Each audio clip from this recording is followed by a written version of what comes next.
আসসালামু আলাইকুম। প্রবাসী ভাইদের একটা তামান্না থাকে, একটা আবেগ থাকে যে আমি সকলের কাছে ভালো হবো কিভাবে? হ্যাঁ, যারা এই ভিডিওটা দেখছেন বেশিরভাগ ভিডিওই আমার ভিডিওগুলা দেখেন প্রবাসী ভাইয়েরা। হইতে পারে আপনারও এই তামান্না। আপনার মা আপনাকে ভালো বলবে, আপনার বাবা আপনাকে ভালো বলবে, স্ত্রী, সন্তান, ভাই-বোন, বন্ধু-বান্ধব, আত্মীয়স্বজন। এই সকল মানুষগুলা মিলে কিভাবে আপনাকে ভালো বলবে? তারা একটু ভালো বললে আপনি আরেকটু কিছু দিয়ে আরেকটু ভালো বলাইতে চান। যেন আপনাকে ভালো বলে। আপনি যেন কারো কাছে ফোন দিয়ে শুনতে পান যে, তোমার ভাই, তোমার বোন অথবা বন্ধু-বান্ধব, স্ত্রী, সন্তান তারা তোমাকে ভালো বলছে। এই কথাটা শুনতেই তো প্রবাসীদের অনেক ভালো লাগে। তো আপনি কতদিন তাদের কাছে ভালো থাকতে পারবেন? এরকম একটা প্রশ্ন প্রায় অনেক প্রবাসীদের। যে একটা মানুষের কাছে আপনি কতদিন তার মুখ থেকে ভালো শুনতে পারবেন অথবা সে আপনাকে ভালো বলবে কতদিন? এরকম একটা প্রশ্ন থাকে না?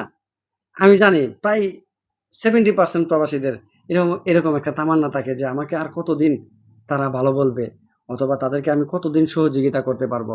আর করলে তো তারা আরো ভালো বলবে আমাকে। তাহলে আমি কি করা যায়? এরকম একটা চিন্তা ভাবনা থাকে। আমি তাদের এই ছোট্ট প্রশ্নের উত্তরটা দিব যে আপনি দিতে পারবেন যতক্ষণ, ভালো থাকবেন আপনি ততক্ষণ। এখন আপনি ডিসাইড করেন যে আপনার শরীরের উপরে কতটুক জুলুম করে তাদেরকে দিতে পারবেন।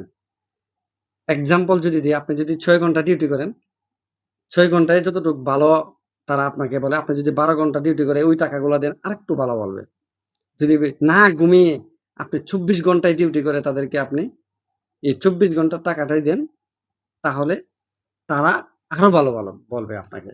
যতদিন পর্যন্ত আপনার বন্ধু-বান্ধব, স্ত্রী, সন্তান বলেন, মা-বাবা বলেন, ভাই-বোন বলেন, যে কেউ হোক না কেন, আত্মীয়স্বজন বলেন, তারা ততক্ষণ পর্যন্ত আপনাকে ভালো বলবে, যতক্ষণ পর্যন্ত আপনি তাদেরকে দিতে পারবেন।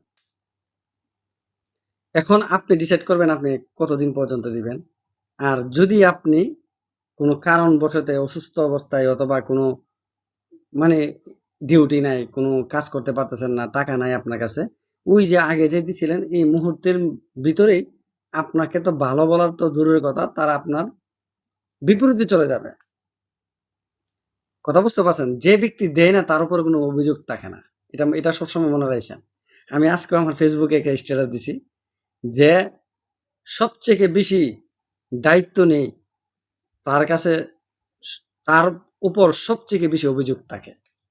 হ্যাঁ, ঠিকই শুনছেন।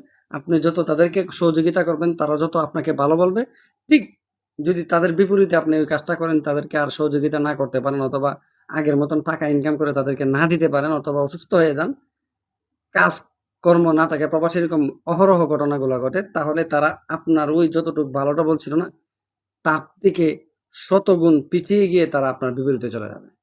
হ্যাঁ, এটাই দুনিয়া, এটাই বাস্তবতা, এটা মেনে নিতে হবে। যাই হোক যে কথাটা বলতেছিলাম, একটা মানুষ একটা মানুষকে ততক্ষণ পর্যন্তই ভালো বলে, যতক্ষণ আপনি তাদেরকে দিতে পারবেন।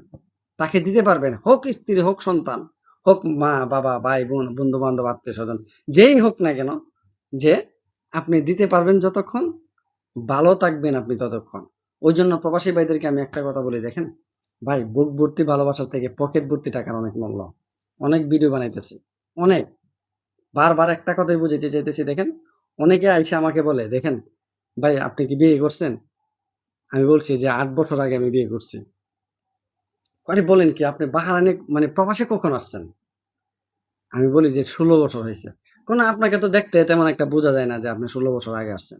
আমি বলছি যে, "দেখেন আমি যখন প্রবাসে আসছি, তখন আমার দাড়ি মুছে ওঠে নাই।" অনেকে বুঝতেও রাজি হয় না যে আমি ১৫ থেকে ১৬ বছর হইছে আমি প্রবাসে এসে পড়ছি। ওইজন্যে সকলের কাছে আমার রিকোয়েস্ট থাকবে ভাই, এইজন্যই বলি যে আপনি আপনার পকেটের যত্ন নেন, দেখবেন আপনাকে যত্ন নেওয়ার ব্যক্তি এই পৃথিবীতে কম পাবে না। ভালো থাকবেন, সুস্থ থাকবেন। আসসালামু আলাইকুম।